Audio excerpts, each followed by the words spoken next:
Good afternoon, my dear brothers and sisters in Christ. Publication of marriage bans. Let it be known that they wish to contract the sacrament of matrimony. Third publication, 𝗕𝗓𝗓𝗚 Alvaro, 25 years old, single, residing at 𝗕𝗏𝗚𝗏𝗃𝗓𝗏, sons of Gerald B. Alvaro and Norma Castillo. Wish to marry Lovell Joy Y. Palmes, 25 years old, single, residing at 𝗦𝗏𝗚𝗏𝗃𝗓𝗏, daughter of Vicente Palmes and Lubimin Palmes. If any of you know any impediment that the mentioned persons cannot contract marriage, kindly inform our parish priest or our parish office so that necessary actions can be taken. Thank you. Please kneel for the Oratio Imperata. Merciful and compassionate Father, we confess our sins and we humbly come to you to find forgiveness and life. We come to you in our need to seek your protection against the COVID-19 virus that has disturbed and claimed many lives. We ask you now to look upon us with love and by your healing hand, dispel the fear of sickness and death, restore our hope, and strengthen our faith. We pray that you guide the people tasked to find cures for this disease and to stem its transmission. Bless our efforts to use the medicines developed to end the pandemic in our country.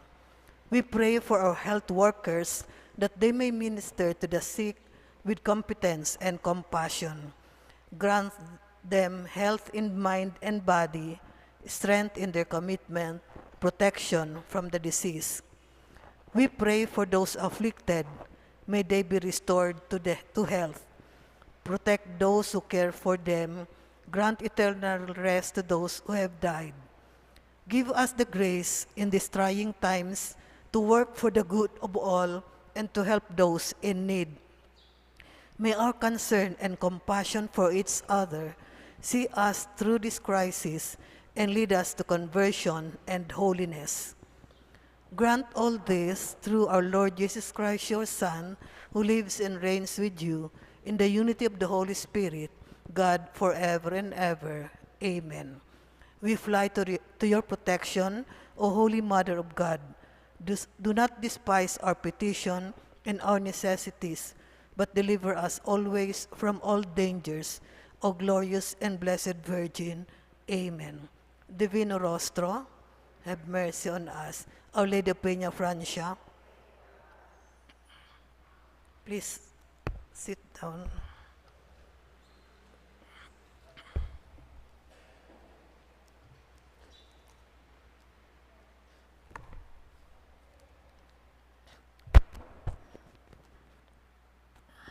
Once again, good afternoon.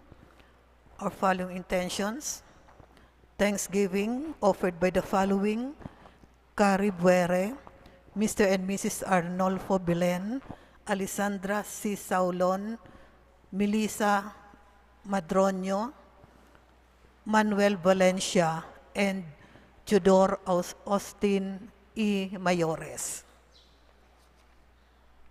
And for the eternal repose of the following souls: Francia D. Salazar, Felix Sr. and Romana, Santos Guevara, Leonardo D. Winifredo, Pedro and Anicia, Daniel and Ernestina, Lolita, Arnolfo, Angelina, Valentin Sr. and Salvacion, Rodrigo, Evangeline, Baby Angelica, Vivian and Roberto, Amparo and Antonio, Kumon, Dante, Nicolas, Rocky, Paula, Gregorio, Rodolfo, Angelita, Noel and Judy, Glicerio, Juliana and Socorro, Angelino and Edward Angelo, Yolanda, Aura, Christopher, Ricardo, Agripino, Socorro, Tomas, Jerry, Francia, Rosenda, Gregorio, Carl, Lawrence, Maria, Deborah, Rudy, Aping, Daniel, Lily Jean, Ruben, Garci, Victoria, Antonio, Jose, Arturo, Dario, Eric, Memoria, Amparo, Alita Shirley, Neneng, Maria Doris, Lynn, Malu, Lito, and to all souls in purgatory.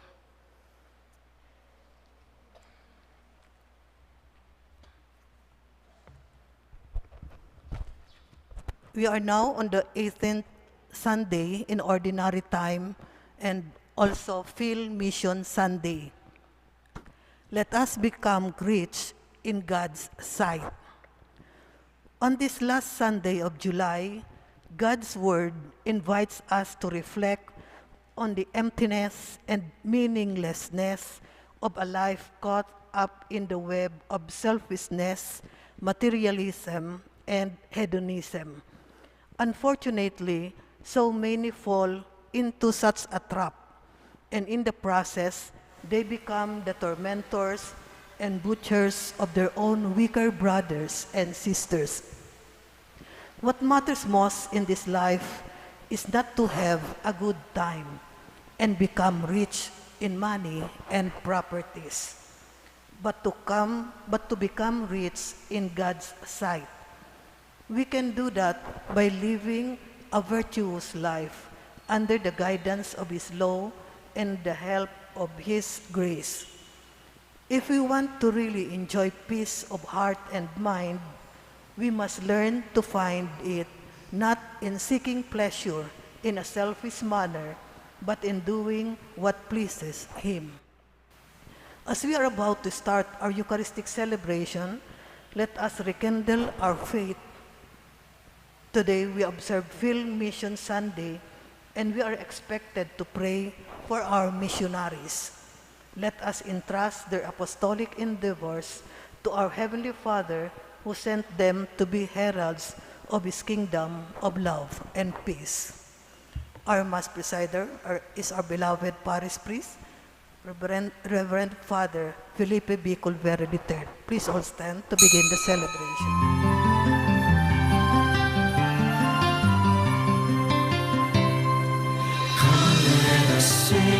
Let us praise the Lord and gather in His altar to worship His name.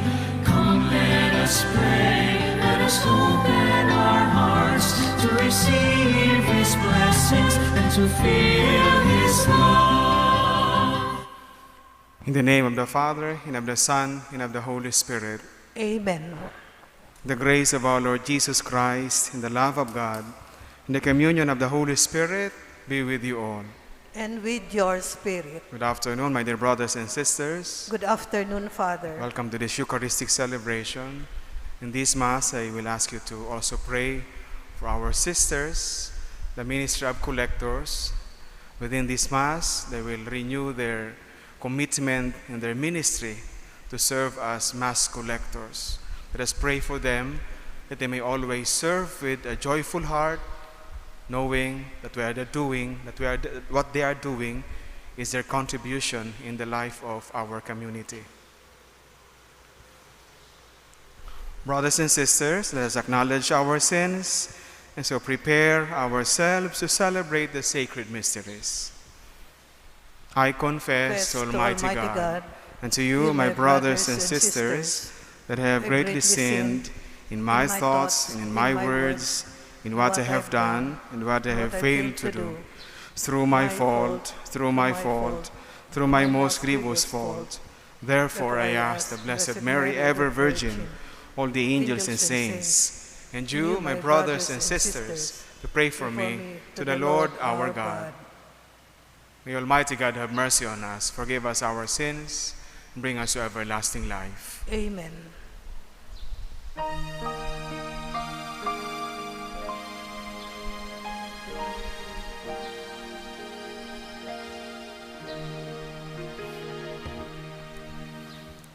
Lord, have mercy.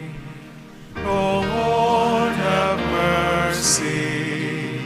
Christ, have mercy. Christ, have mercy. Lord, have mercy. Have mercy on us.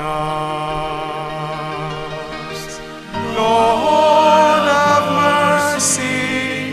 Have mercy on us.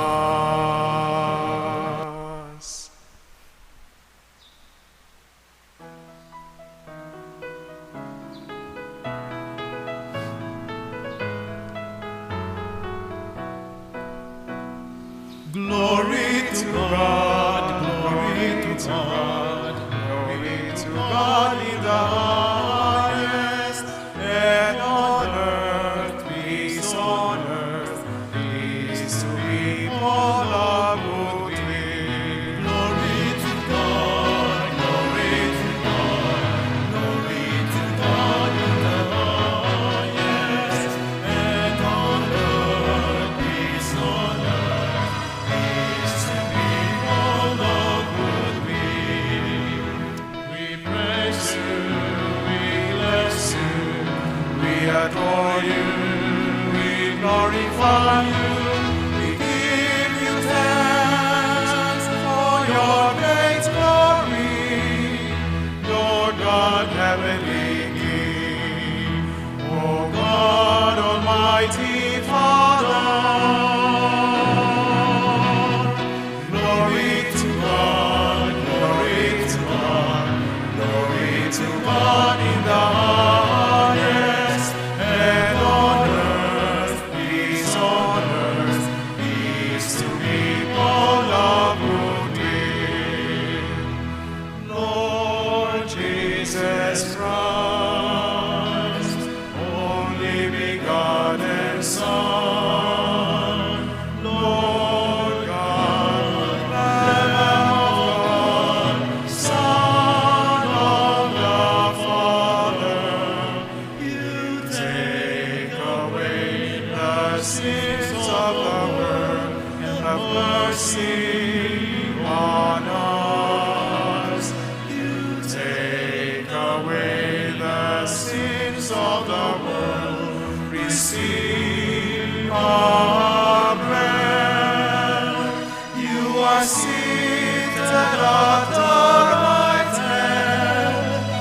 right hand of the Father. Have mercy on us. Glory to God, glory to God, glory to God in the highest, and on earth, peace on earth, peace to people of good will. For you alone are the Holy One, you alone are the Lord, you alone are the Most High, Jesus Christ. In the Holy Spirit, in the glory of God the Father.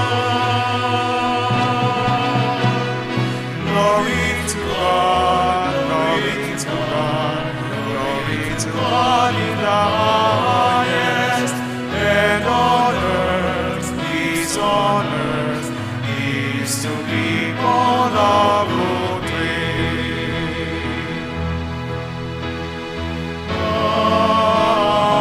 Amen.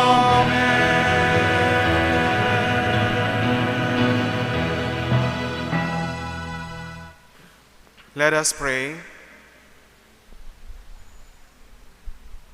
Draw near to your servants, O Lord, and answer their prayers with unceasing kindness, that for those who glory in you as their Creator and Guide, you may restore what you have created and keep safe what you have restored. Through our Lord Jesus Christ, your Son, who lives and reigns with you in the unity of the Holy Spirit, God, forever and ever. Amen. Please be seated for the liturgy of the Word. So many things in life do not seem to make sense if our horizon is limited to earthly existence and logic. Such is the conclusion drawn by the philosopher 𝗘𝗜𝗚𝗏 and by all those who lost sight of the transcendental dimension of our existence. Only God and eternal life in heaven can give meaning to the good we do. The first reading. A reading from the book of Ecclesiastes. Vanity of vanities, says 𝗘𝗜𝗏. Vanity of vanities, all things are vanity. Here's one who has labored with wisdom and knowledge and skill, and yet to another who has not labored over it, he must leave property. This also is vanity and a great misfortune, for what profit comes to man from all the toil and anxiety of heart, with which he has labored under the sun? All his days sorrow and grief is his occupation. Even at night his mind is not at rest. This also is vanity.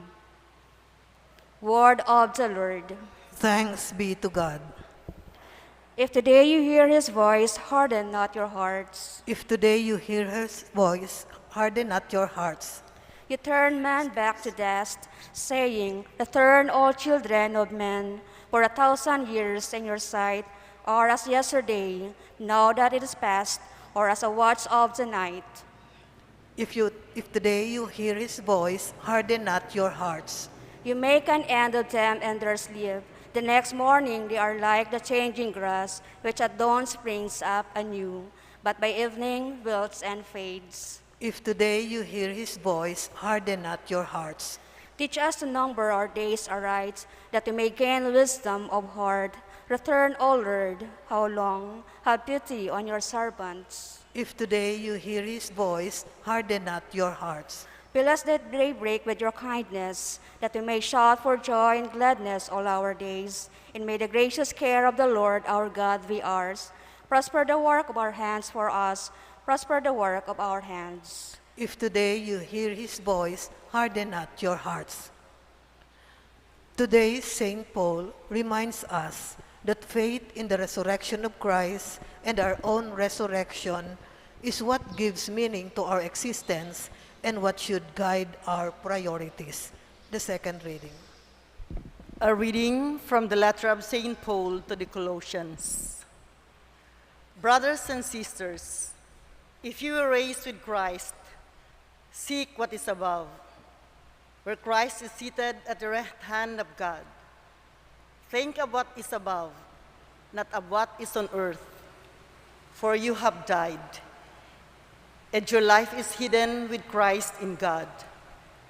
When Christ your life appears, then you too will appear with him in glory.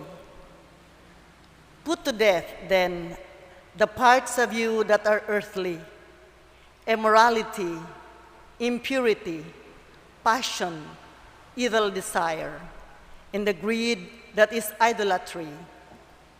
Stop lying to one another, since you have taken off the old self with its practices and have put on the new self, which is being renewed for knowledge in the image of its creator. Here there is not Greek and Jew, circumcision and uncircumcision, barbarian, Scythian, slave, free, but Christ is all and in all. Word of the Lord. Thanks be to God. Please all rise for the gospel acclamation.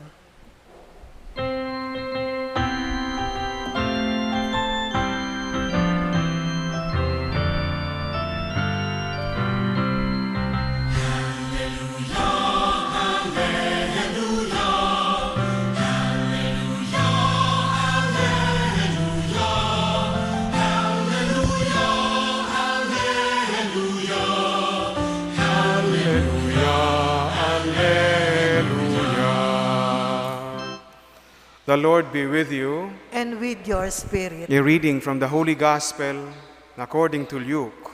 Glory to you, O Lord.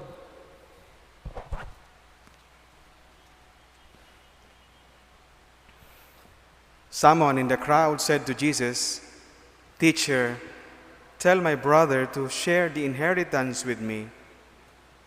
He replied to him, "Friend, who appointed me as your judge and arbitrator?"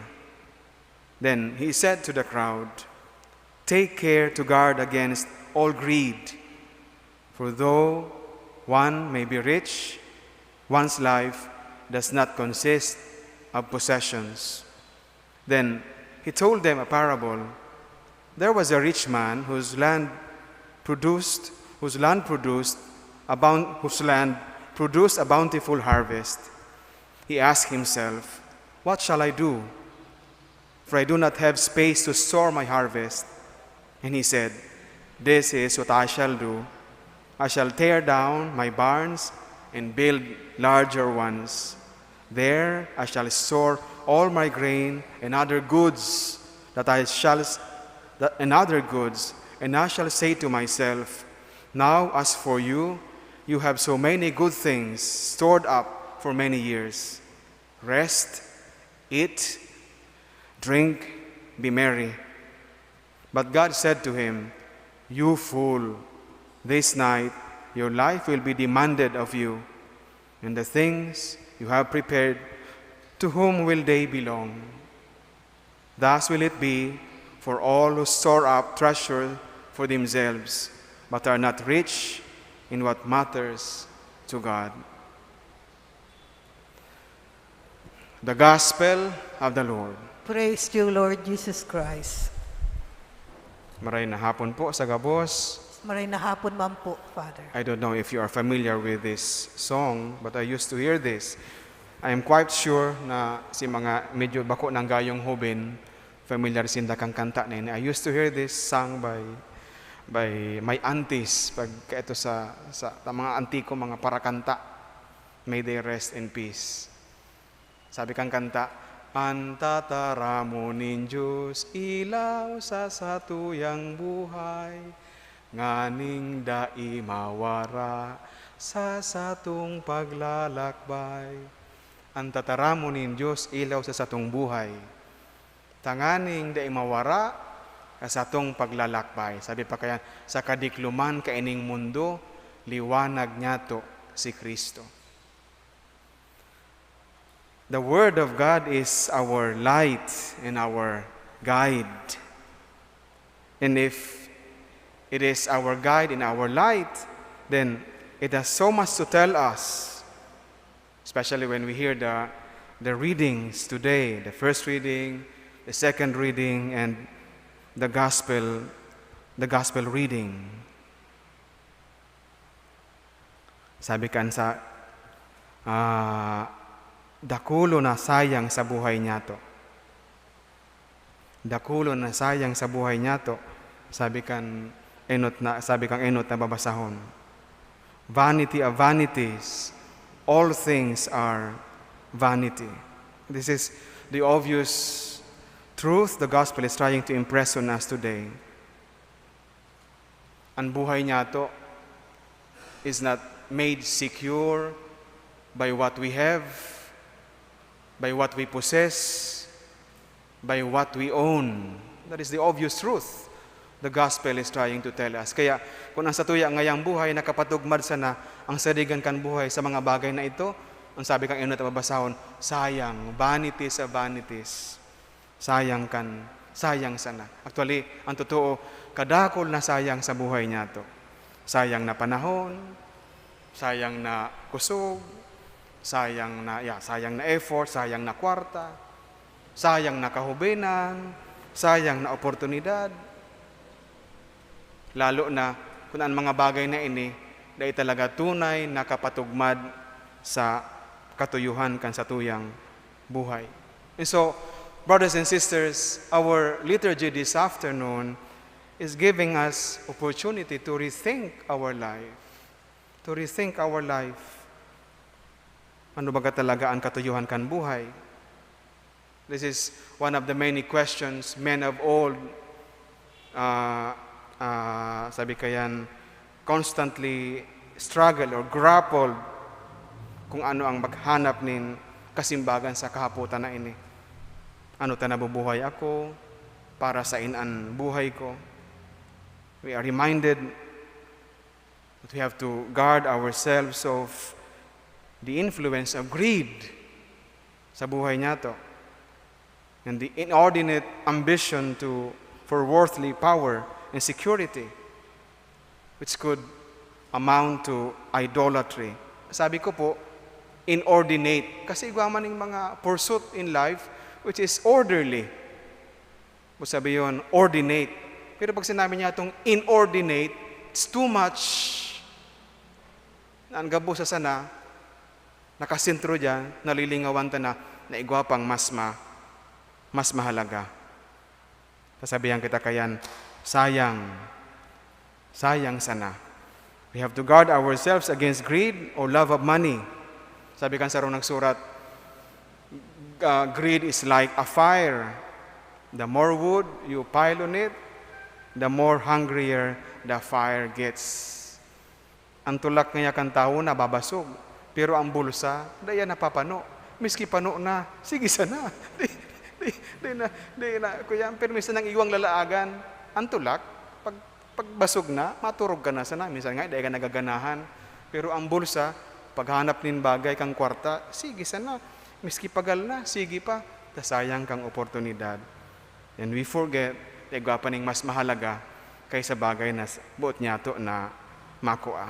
Kaya sabi kayan, the love of money is the root of all evil. There are many who for love of it, for love of money, have wandered from faith. And they end up, though richy, but with miserable relationship, with miserable life. Kaya sabi ni St. Paul, greed could become a kind of idolatry, a false god. Kaya we understand then the wisdom of Jesus when he said that we have to take guard, we have to take care to guard against all greed. For though one may be rich, one's life does not consist of possessions. In the parable, in our gospel, the rich young man or the rich man thought that things will be well with him by building larger barns. Tutupagon ko ngayon sa kuyang mga laagan. Igo ako ning mas dakol na lalagan. But God demanded his life that very night. Kaya ang kahaputan, minabalik naman sa pareha sa kahaputan para sa inaan gabos. Sayang sana. Brothers and sisters, most of the things we hold important or dear to us are passing, maaragisan. Actually, yan ang gabos na, yan ang minsan, ang gabos na igwa sa tuya, o nyaon kita, minsan yung nagiging source kan sa tuyang insecurities sa buhay. Kung paano sa sarayo, na dahil mawara, kung paano madaya, o kung anong mangyayari, paghali ko. Things that we have are all relative. The world is marked with relativity. Sabihin, dahil magdadanay, passing. That includes even our life, our relationship, our youth, power. Miski ang mga talino niya to, ang mga friends, and the work, and our social status, all things are passing. And there is only one absolute, dahil magbabago, dahil magdadanay, as in dahil mawawara. As in aram niya to iyan, ang Diyos. Well, everything is fleeting. There is only one that will remain, God. And we hope that when we end our life, like anything that is fleeting here, dapat makaiba kita dyan, makaibahan niya to ang Diyos na iyan na magdadanay. Minsan nga ni, ang iba nag-iisip na ang buhay garo unfair. Pagkatapos mong maghanap buhay, maglabigot para sa iyong mga pangangaipo. Kadako lang mga istorya kayan. Bigla na sanang naaraman niya to. inatake sa puso, kada na masarabi, ay dahil lamang yan na-enjoy nga si retirement, sayang nga ya. There are lots of stories na nadangog niya to, manunungod sa bagay na iyan. Ang gabos, maagi. Ang gabos, sayang, kung malingawan niya to, ang mas pinaka-importante. The rich man does not only put his trust on worldly possessions, but he also intends to use them for his own benefits alone. A selfish person who only cares for himself. He doesn't care at all about others. So, while enjoying lots of things, of material blessings, he forgot his obligation to the poor. He forgot that there is an obligation attached to good things he enjoys in life, to the good things we enjoy in life, the things we consider blessings. Bako lang yang para sa tuya. Sin kaipuhan man yan, ihiras. Takong dai, sayang sana. Nagiramdaman ka sabi ni Father Orbos sa iya mga homilya. Ang gabos bagang mga bagay na igwa kita digdi sa kinaban, pabayaanan tayan. Pero igwa lang kitang madadarang tipon ang mga bagay na itinabang ta, itinauta, mga gibong karahayan, iyan anday mawawara sa satuya. So we can still invest our money up there by using them wisely in charitable acts, by using them for good, for the good of others. So, sabihin that we also to share our blessings to others. We should not limit our life only to things we own. In his search for security, in our gospel reading, the rich man forgot the more important aspect of human life. He forgot God, who makes all things possible. He forgot the poor. He forgot that he doesn't own his life, and that death may strike anytime. Kung ang tataramon ng Diyos, ang giya niya to sa tuyang paglakaw sa kinaaban, ano ang sinasabi sa tuya ngunyan? Sabi ka ni kaduwang mabasahon, think what is above. Seek what is above. I think dahil man sinasabi sa tuya ngunyan, namantang dapat napunta ang kagurangnan, that we should not strive to make our houses a little bigger. That we should not strive to make our life a little, decent. Nagkitaman mabuhay na dikit na conveniente. Dahil sinasabi nila na kita maghigos. Tanganing ma-enjoy taman ang buhay sa kinaban. Rather, that in pursuing those things, we should always think what is above, seek what is above. Kagurangnan, ini pa daw ang tama para sa sako. Kagurangnan, giyahiman kami na ang gabo sa samuyang ginigibo para sa imong susog sa imong kagustuhan. Tanganing dai masayang ang gabo sa satuyang paghihingoha. We end our reflection with a prayer. God our Father, fill us with your Spirit to live in Christ the good life you want us to enjoy. Make us always understand the passing value of this world, and so focus our attention to things that are last, or to things that last. Amen.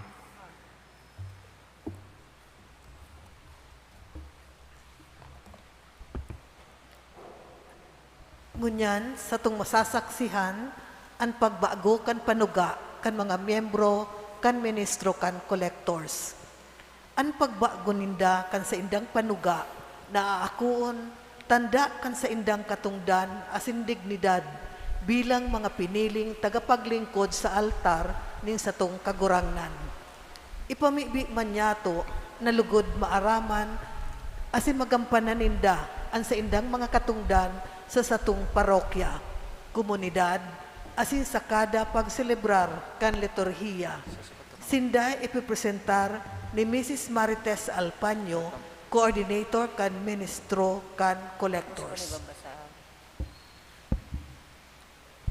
Ginagalangan niya mong kora paroko, banwaan ng Diyos, buot ko pong ipresentar sa indo ang mga tugang niyato na pinili na maglingkod bilang mga ministro kang collectors ang 17 na mga collectors digdi sa satong parokya. Kami uyangunyan sa atubang nin Diyos, asinin sa iyang banwaan, na handang manuga sa pag-ako ninudok sa buot, na makapaglingkod sa satuyang kagurangnan, bilang mga ministro kan collectors.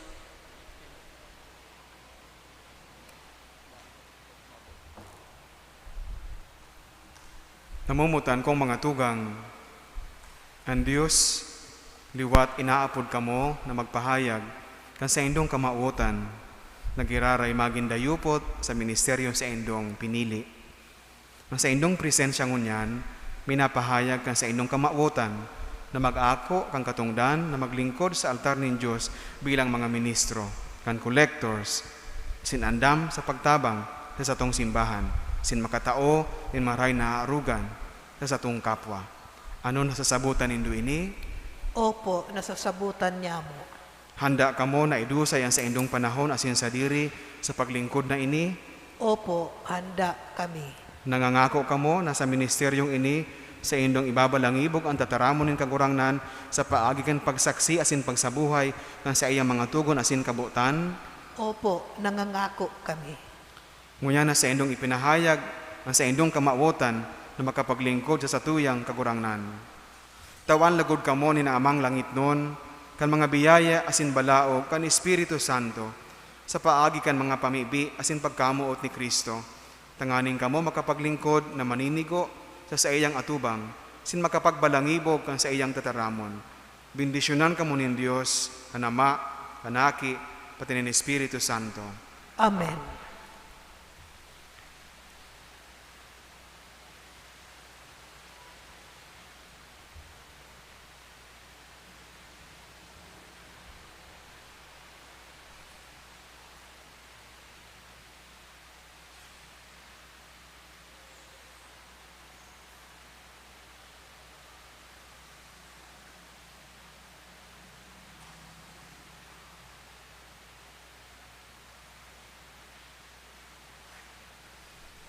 Banwaan nin Diyos, uya ang mga tugang niyatong pinili niya na maglingkod sa iyang lamesa nin buhay sin pagkamuot.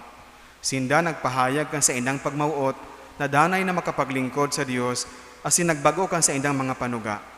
Danay niyato sindang ipamibi na lugod magin sindang dayupot sa ministeryong ini sin makapag-agyat sa sato na pakusugon ang satuyang pagtubod, paglawom asin pagkamuot sa kagurangnan sa paagi kan pagserbe sa iya asin sa satong kapwa.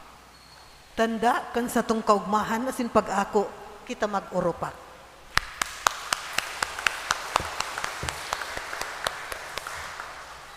Matindog pang gabo sa pagpahayag kan sa tong pagtubod.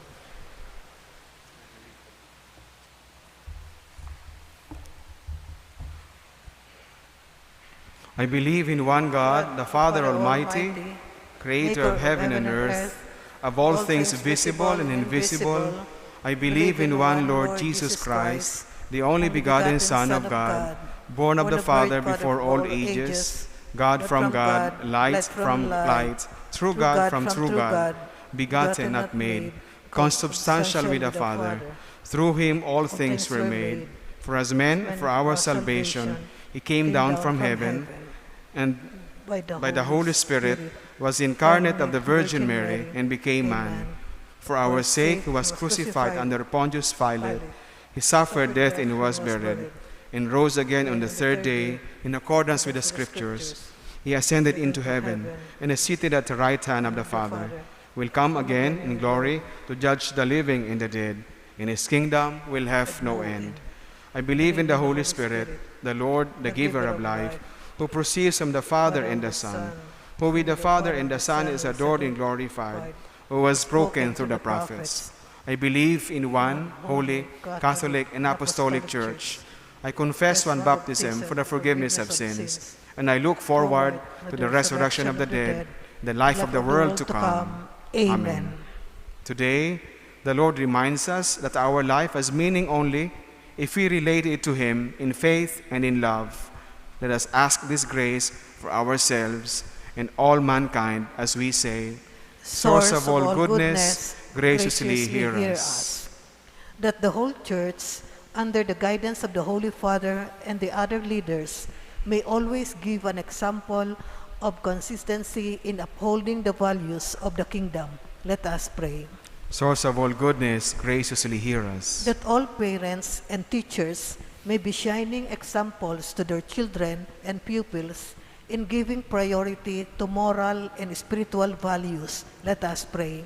Source of all goodness, graciously hear us. That all those who have plenty of material resources may use them to answer the needs of their poor brothers and sisters. Let us pray. Source of all goodness, graciously hear us. That our young people may reject materialism and hedonism and learn to treasure lasting values. Let us pray. Source of all goodness, graciously hear us. That our Filipino brothers and sisters who are working in the missions may find strength and consolation in times of trials. Let us pray. Source of all goodness, graciously hear us. That each of us may grow in the awareness of our dignity and lead a life of ever greater resemblance to the life of Jesus. Let us pray. Source of all goodness, graciously hear us. Let us pray in silence for our personal intentions. Let us pray. Source of all goodness, graciously hear us. Lord Jesus, you alone can give meaning and direction to our life, strengthen our faith in the eternal reward you promise, and make our behavior a constant witness to what we believe in. You who live and care forever and ever. Amen. Please be seated for the liturgy of the Eucharist.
Please stand. Pray, brethren, that my sacrifice and yours may be acceptable to God, the Almighty Father. May the Lord accept the sacrifice at your hands for the praise and glory of his name, for our good and the good of all his holy church.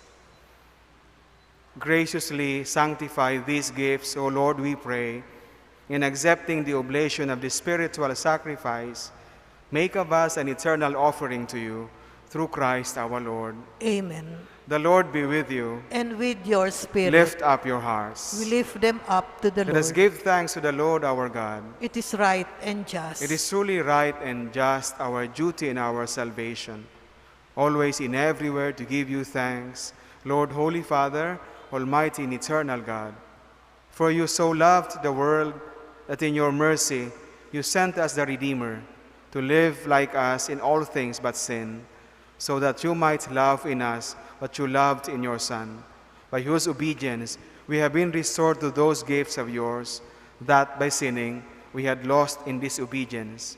And so, Lord, with all the angels and saints, we too give you thanks as in exaltation we acclaim.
Hosanna in the highest. You are indeed holy, O Lord, the fount of all holiness. Make holy, therefore, these gifts, we pray, by sending down Spirit upon them, like the dewfall, so that they may become for us the body and blood of our Lord Jesus Christ. At the time he was betrayed and entered willingly into his passion, he took bread and giving thanks, broke it, gave it to his disciples, saying, "Take this, all of you, and eat of it, for this is my body, which will be given up for you."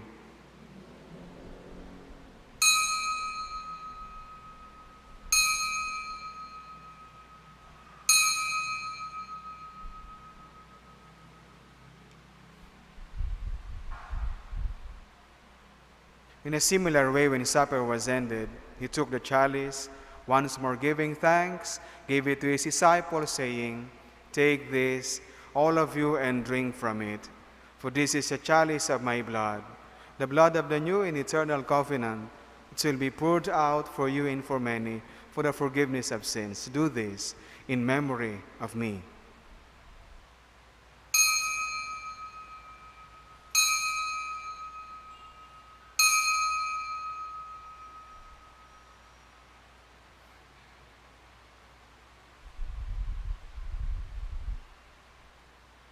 The mystery of faith.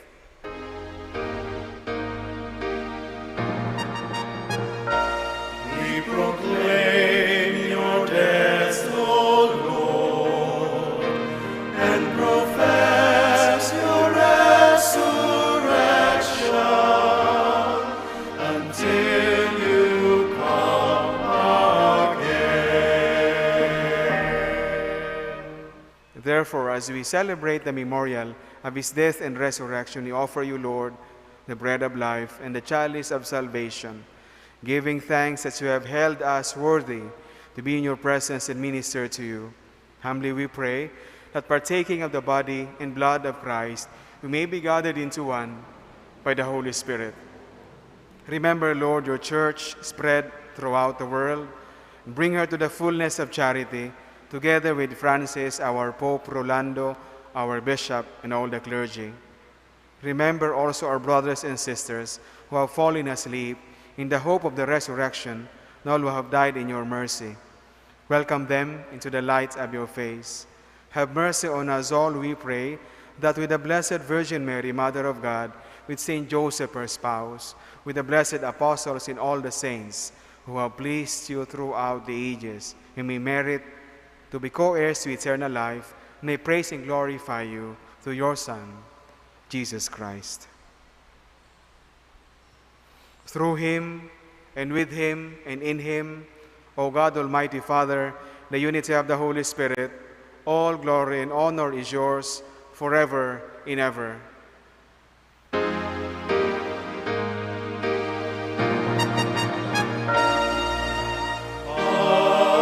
Amen. Amen.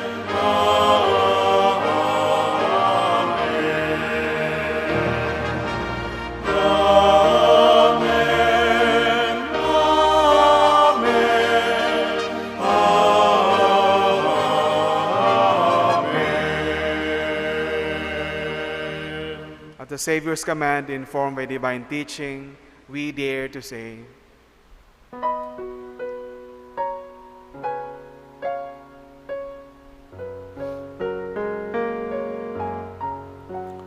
Our Father, who art in heaven, hallowed be thy name. Thy kingdom come, thy will be done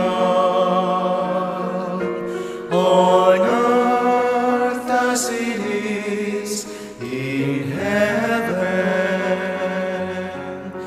Give us this day our daily bread, and forgive us our trespasses as we forgive those who trespass against us. And lead us not into temptation, but deliver us from evil. Deliver us, Lord, we pray, from every evil. Graciously grant peace in our days, that by the help of your mercy we may be always free from sin and safe from all distress, as we await the blessed hope and the coming of our Savior, Jesus Christ. For the kingdom and the power and the glory are yours,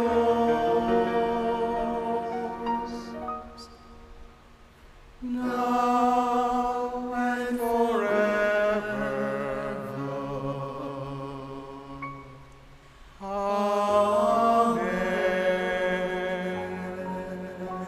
Lord Jesus Christ, who said to your apostles, "Peace I leave you, my peace I give you," look not on our sins, but on the faith of your church. Graciously grant her peace and unity in accordance with your will, who live and reign forever and ever. Amen. The peace of the Lord be with you always. And with your spirit. Let us offer each other the sign of peace. Peace be with you. Peace be with you.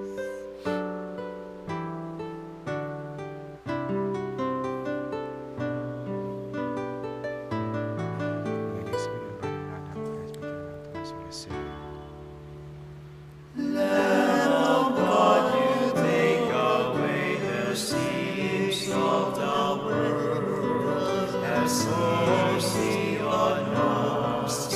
Have mercy on us. Lamb of God, you take away the sins of the world. Have mercy on us. Have mercy on us. Lamb of God, you take away the sins of the world. Grant us peace. Grant us peace. Behold the Lamb of God, behold him, who takes away the sins of the world. Blessed are those called to the supper of the Lamb. Lord, I am not worthy that you should enter under my roof, but only say the word, and my soul shall be healed.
Want to sing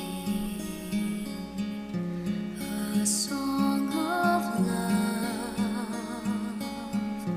and with one voice, with one song, we can sing together. Lord, make us strong, make us belong. And if we fall, help us build, always undivided. Love is the key. In unity, let's share His love with another. We are one. We are one bread, one body, one people. United we stand, divided we fall. If we put our trust in the Lord, there'll be melody, love and harmony in every heart. Teach us to pray, Lord, every day. Show us the way, help us feel your loving kindness. Love is the key. In unity, let's share His love with another. We are one. We are one bread, one body, one people. United we stand, divided we fall. If we put our trust in the Lord, there'll be melody, love and harmony in every heart. Please stand.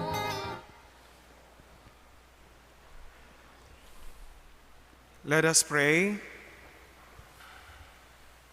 Accompany with constant protection, O Lord, those you renew with these heavenly gifts, and in your never-failing care for them, make them worthy of eternal redemption through Christ our Lord. Amen. Please kneel. Prayer for a synodal church, communion, participation, and mission. We stand before you, Holy Spirit, as we gather together in your name. With you alone to guide us, make yourself at home in our hearts. Teach us the way we must go and how we are to pursue it. We are weak and sinful. Do not let us promote disorder. Do not let ignorance lead us down the wrong path, nor partiality influence our actions. Let us find in you our unity, so that we may journey together to eternal life and not stray from the way of truth and what is right.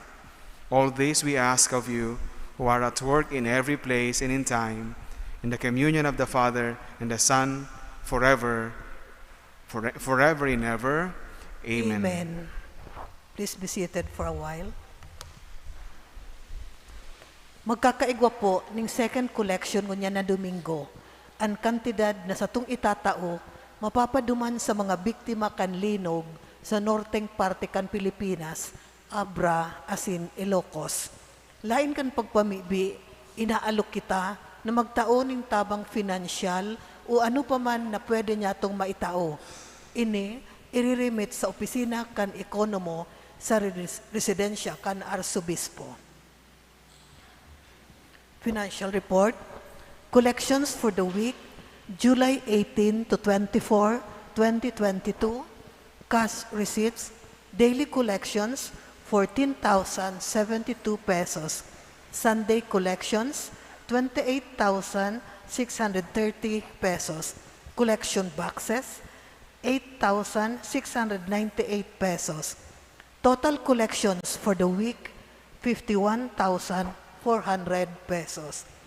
We would like to express our gratitude and appreciation to the following donors: Francia Barcenas and 2 anonymous donors.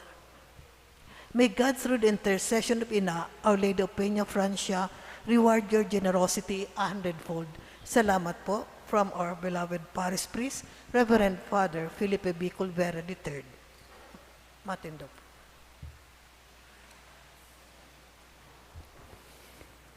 The Lord be with you. And with your spirit. May Almighty God bless you, the Father, the Son, and the Holy Spirit. Amen. The Mass has been offered. Go in peace. Thanks be to God.